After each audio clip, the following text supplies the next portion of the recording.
So here we have the Nissan Juke automatic on a 19 plate. I'm going to start off by showing you around the outside of the car, and then we'll hop in and run through some controls on the inside. But from the outside, you can see it's a 5-door car with alloy wheels and tinted windows. Let's start off inside the boot and then work our way around the rest of the car from there. So as we approach the back of the car, you'll see we've got plenty of boot space along with that 60/40 split folding rear seat, should you need to increase this space even further. Okay, so we're just going to work our way back round to the front of the car, and then we'll hop in and run through some controls on the inside. But now that we've done a full circle of it, you can see it's in excellent condition the whole way round. Just briefly before we climb in, I think it's what we're seeing the interior from this exterior point of view. There's plenty to run through on the dashboard, so let's hop in and we'll do that now. Okay, now that we're inside the car, we're going to start with the dials. On the left-hand side, we have the Rev Counter, and on the right-hand side, the speedometer. In the middle, it will show you what gear this car is currently in, so we're in P for park.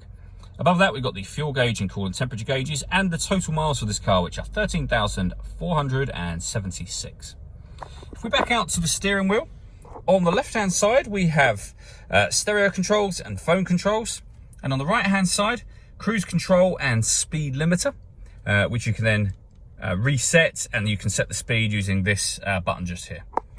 Over in the center is where, amongst other things, you'll pair your phone, listen to your music, but you can also see the 360 parking camera there. So at the moment, that's a front-facing camera and the bird's eye view image of the car. If I put it into reverse, we have a reverse camera and that same bird's eye view image, or you can have the front-facing camera and the front passenger side wheel. So with all of those cameras, it does make it very easy to park this car.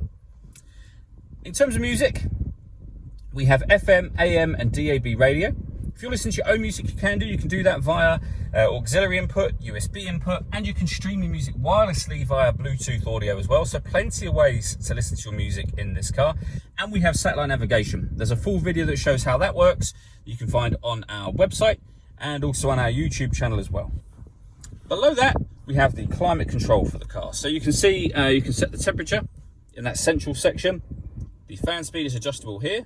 You can determine where you'd like the air to be distributed. Air conditioning is on when that light shows.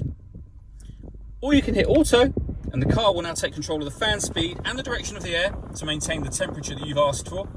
To override it, just readjust the fans at any point you wish to. This screen also doubles up as the driver mode screen. So you see it says D mode just there. Press that, and the button's now changed. You can put the car in normal, sport, or eco mode, and whatever mode you're putting it in, you are affecting the climate control, the steering, the gearbox and the engine for the car. Under that, we have the USB and auxiliary inputs that I mentioned a moment ago, and a 12-volt charging socket, the gear lever for the fully automatic gearbox, and then driver and passenger heated seats. All that leaves me to say is thank you for taking the time to watch this video. If you'd like to come and see the car in person and have a test drive, please feel free to call any of our MJA sites. We'd love to hear from you soon.